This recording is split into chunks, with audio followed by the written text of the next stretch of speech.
If you ask me, there is a very fine difference between melancholia and depression, or sadness, or distress. To me, the word melancholia holds a very nuanced and romantic sense of sadness. It is almost an expression where one can exist in sadness and in a creative space at the same time.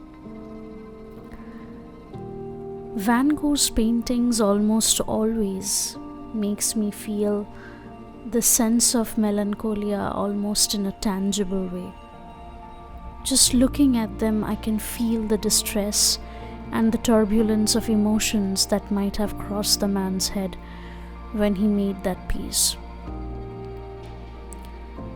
I cannot stress enough the importance and need for an audio guide, if there exists one, while you are visiting any museum.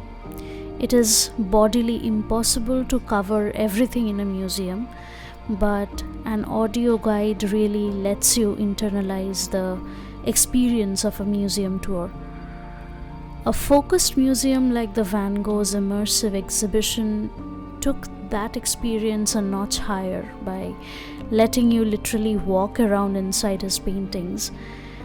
I wish these ideas of making art exhibits more interesting and immersive, so to speak, could be extrapolated to more unknown artists from around the world. I do not disagree with the fact that it does dilute the expression or emotion of his paintings when it becomes so accessible to everyone with a mere $30 ticket. Especially when you think of the irony of how ignorant and oblivious people were of the value of his paintings when the artist was alive.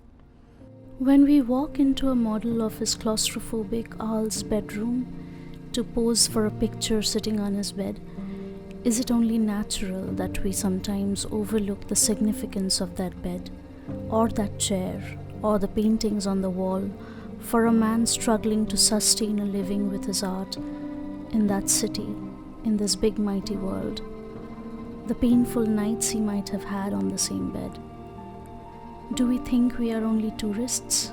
We do not need to live an artist's painful life in order to appreciate his art. Or do we call ourselves artists?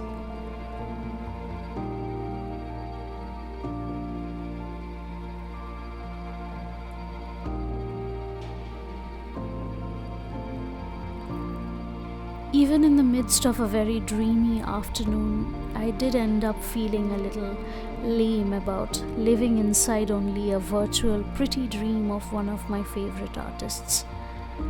Like, what am I even doing with my life anyway? Walking around in what I believe to be his life, and that I know deep down from the numerous pages I have read and movies that I have watched on him, is nothing close to his life.